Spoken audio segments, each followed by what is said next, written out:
to the corner, and there goes Colette crashing to the canvas.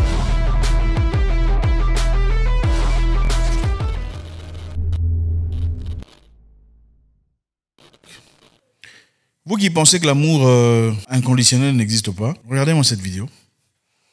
This is Joseph. He fell in love with Venia. Joseph has a rare condition whereby he was born without a jaw or a chin, which left Venia originally having doubts. When we were friends, people always questioned our friendship and if we were more than friends, and I will always tell them, no, we're just friends, because I was embarrassed. The couple are now happily married. I didn't see his face anymore. I just saw his spirit, his personality. But not everyone believes that this marriage is real. She can't kiss him, or she must be cheating on him. We are faking marriage for attention.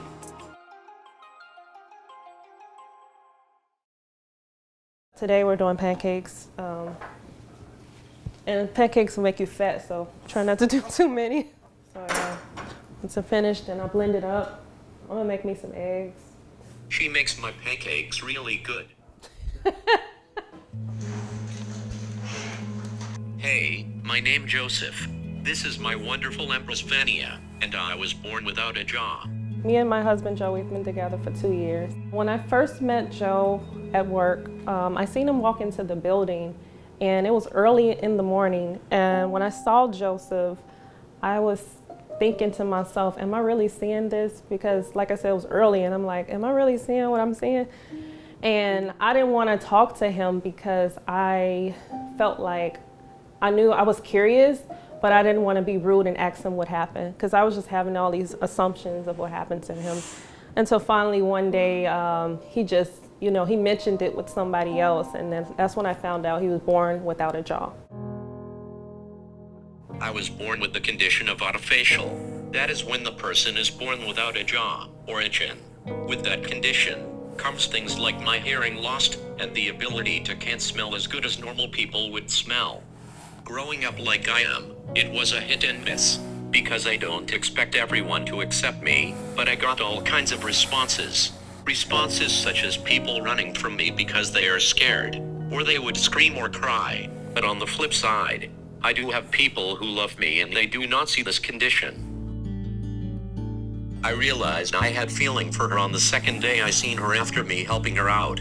She came to work, and when she turned the corner and seen me, she had a smile on her face that I was like, that's the most beautiful smile I ever seen. Then when I walked past her station, she signed the word hi to me. I was teaching her sign language a little, but the way she did it made me feel some kind of way. I have never dated anyone with a disability before. Joe is the first person I've met with a disability.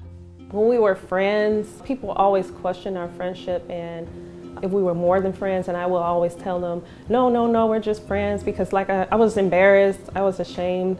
But eventually, getting to know Joseph time after time, I looked over that, and I didn't see his face anymore. I just saw his spirit, his personality. So the way me and Joe communicate is through his phone. He used the text-to-speech app, and also with sign language. He taught me alphabets, so I know from A to Z the alphabets. I gotta learn patience with Joe because he has to use his talk-to-speech, and I gotta wait on his response. Joe is very independent. He doesn't need my help with anything. The only thing I would do for Joe is help blend his food up for him, and sometimes when he's tired, I'll give him, his feeding tube, but everything else, he's independent with it. We got married June 26, 2020, and we didn't tell anybody. We just eloped. We went to a courthouse in Indiana, and we were just signing papers, trying to get ready for it. We wasn't planning on getting married then and there, but the lady at the courthouse, she was like, hey, do you guys want to get married today? We can make it happen today. And I was like, sure. And so I wasn't even dressed, our family wasn't there, and it just felt all wrong, but it felt right at the same time. The assumptions that people make are kind of nerve-wracking. But we get things like, she can't kiss him, or she must be cheating on him. Other things consist of personal matters such as sex, and we are faking marriage for attention. It's a lot which my wife will probably mention too. So when me and Joe go out together, it's basically just stares. People pull out their phones sometimes, recording or taking pictures. But they never say anything. That's the thing about it. I never hear anybody saying any rude comments, just staring. But I see it as clear as day. I get that a lot. Yes, I know I look different and most people in this world have not ever seen anyone like me. But rather than to act out of pocket or ignorant, just ask me what happened. Or even ask my wife.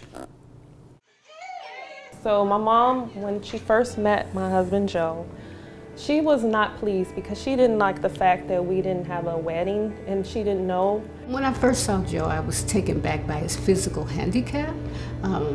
Non-judgmental, but just wanted to know what happened. It was kind of surprising. And Vanya would probably have to look after him, so I didn't understand. It took me a while. As I got to know him, he kept coming around. He's a remarkable man. He does things that, you know, normal men don't do. He's very, he's a hard worker for one. He's attentive to her. He cares about her, he loves her, and she loves him. And he brings out some good qualities in her. I was so happy. The main thing I wanted for him in the world was to have someone next to him that understands him and gets him. And so it was all love when he told me. I'm so excited. I'm still a little brother, but I mean, till this day, Joseph is still helping me with life, with everything, and I'm learning every day, every day. What I learned about love, that love has no face, it has no ice, it has just the power of God behind it. If love is really there, you will adapt to whomever you are with and it won't be a fight to accept them for who they are. That's what I learned about love when I am with Vania. Well, what I want people to know about being in a relationship with someone who has a disability is that you have to be patient with them and give them some time and look at their heart. Like, don't look at their physical appearance, whatever the disability may be. Don't take it as, oh, this is gonna drain me or this is gonna make me tired. Just look at it as you're helping someone, and when you help someone become better in life, then it transfers over to yourself. I want people to understand whether they are disabled or not. Stop looking at the physical, because you just may be missing your blessings. Monsieur Robert, nous voyons ici une vidéo d'un monsieur avec une femme très jolie. C'est clair, elle est jolie, elle est splendide. Hein. Vous savez, généralement, quand quelqu'un de socialement inadéquat peut accepter, se trouve avec une femme, c'est généralement une femme, soit elle est vieille. Vous voyez souvent, soit elle est vieille, soit elle est pas très bien, soit elle n'a pas beaucoup d'argent, soit des choses comme ça. On voit ici clairement une femme qui a une vie. C'est une femme qui a une vie. C'est une noire américaine. Les noires américaines sont généralement très fortes de caractère, mais avec un monsieur dont la mâchoire inférieure est absente, due à une maladie depuis sa jeunesse, je crois, et incapable de communiquer oralement comme on le fait. Mais sont mariés depuis un temps et vivent clairement, comme vous l'avez entendu de la femme, le bonheur de leur vie. Alors, c'est un amour conditionné? Oui, le problème c'est quoi? Ce que je peux dire ici, vous devez savoir. En tout cas, c'est une bonne chose d'abord. Et ce que moi je peux dire, la plupart des jolies femmes tombent toujours dans des actes pareils. La plupart des jolies femmes tombent sur quoi? En tout cas, d'après ce que moi j'ai déjà vu, oui. Cette idée, tu verras que ce sont des jolies femmes qui sont en couple avec ce genre de personnes qui ont des handicaps. C'est une sorte de jolies femmes qui prennent de tels risques. Très risques. Et les femmes moins jolies font quoi? En tout cas, moi je pense que les jolies femmes, leur joliesse aussi est liée les femmes à leur cœur. Les femmes moins jolies, elles font quoi? En tout cas, je ne sais pas, montre-moi des vidéos où des femmes qui ne sont pas jolies sont en couple avec ces genre de personnes. Donc en d'autres termes, on a déjà un Australien, Lick Vidit, je ne sais pas comment on appelle. Lick, ouais. Le motivateur. Le motivateur, ouais. Oui, il regarde sa femme. Et il y a tant d'autres, on peut chercher même des vidéos, tu verras même 50 vidéos. Oui. Tu verras, ils sont en couple avec des jolies femmes. Oui. Et vous ne pensez pas que ces femmes sont peut-être simplement émotionnellement très stables? Voilà pourquoi elles prennent ce genre de risques. Vous savez, Une jolie femme, hein, c'est une femme qui ne cherche plus d'autres choses. Elle sait qu'elle est déjà jolie. Elle n'a plus besoin d'être impressionnée ou d'argent. Impressionnée de quoi que ce soit. Elle est déjà jolie. Vous ne pensez pas que c'est plus des valeurs que la beauté Oui, ce physique? qu'elle cherche, ce sont des valeurs. Maintenant, on peut se poser la question, comment cette femme est tombée amoureuse à ce messier? Parce que le messier, physiquement, n'a pas des atouts nécessaires pour mériter une telle femme, n'est-ce pas? D'après les concepts du social. Après le concept du social, les gens qui ne savent pas la réalité de la vie. D'accord. Et puis c'est un Ne messier qui comprenons pas qu'on peut être quelqu'un d'intelligent, de généreux, de joyeux, de bon, de sympathique. On n'est pas la vie de cet homme. Oui. C'est un homme intelligent. Ok. Il a un bon caractère, Ok. il a un bon comportement. Et la fille se voit à l'aise avec le messier. Ouais. Les gens ne savent pas beaucoup de secrets. Peut-être Mais- elle peut même écrire. Mais là, c'est conditionné ou pas? C'est conditionné parce qu'à part ça, il y a d'autres facteurs intrinsèques que nous ne connaissons pas qui ont poussé à cette fille d'aimer le métier. D'accord. Nous savons C'est que pas facile de prendre des secrets séparés. nous savons que généralement, surtout dans notre société, on nous a appris, malheureusement, je ne sais pas par qui, que pour avoir un homme bien, il est généralement quelqu'un de physiquement attirant, attrayant, beau, intelligent, grand. Il faut dire grand. Ouais, écoutez, on sait que vous aimez les gens grands. Il ne faut pas faire semblant. On le sait. Bon travail, bon boulot, qui s'exprime bien. Ce sont des bêtises que je ne comprends même pas pourquoi. Et tout le bazar. Mais quand vous voyez une femme aussi jolie avec un monsieur comme ça, qu'est-ce que ça vous donne comme sentiment? Est-ce que c'est peut-être le fait qu'elle ait grandi dans un milieu calme, paisible, sans difficulté? Vous savez, généralement, dans beaucoup de sociétés en Afrique, on vous dit quoi? Il faut épouser. Toi, tu es dans la pauvreté, tu veux épouser un pauvre. C'est ça qu'on dit, non? Ça, on est en Afrique, oui. Tu es dans la pauvreté, tu veux épouser un pauvre. Il ne faut pas épouser un pauvre si tu es dans la pauvreté. N'est-ce pas? Il faut aller chercher quelqu'un qui va t'élever en société, qui va t'améliorer. C'est ce qu'on dit. On ne dit pas cherche quelqu'un de bien. On ne dit pas cherche quelqu'un de bon cœur, quelqu'un qui te traitera bien. On dit cherche quelqu'un qui est bien établi en société, qui va aider la famille. C'est ça. La famille, oui. Donc, Surtout en Afrique. l'objectif général pour beaucoup d'Africains, il faut dire, c'est d'abord la survie, n'est-ce pas?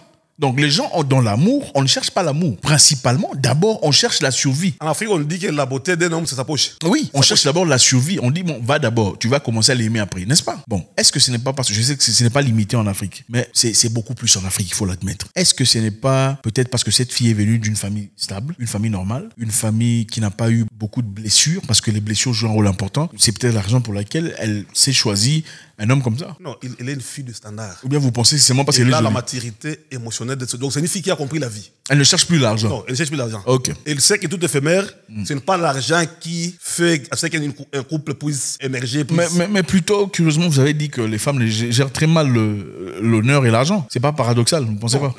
J'ai dit que les femmes gèrent mal l'honneur et l'argent. Oui. Mais ici, on ne parle pas de l'honneur. Nous parlons des facteurs intérieurs d'une personne. Mais pourquoi elle se mettrait à quelqu'un de comme ça si elle a l'argent, elle a tout ça? Estimons qu'elle a l'argent, elle a tout ce qu'elle a, tout ça. Le problème, c'est quoi? Bon, est-ce qu'on peut dire que c'est peut-être parce que le monsieur a l'argent? Vous pensez que le monsieur là est friqué, voilà pourquoi Einstein disait tout le monde est un génie. Ok. Vous comprenez?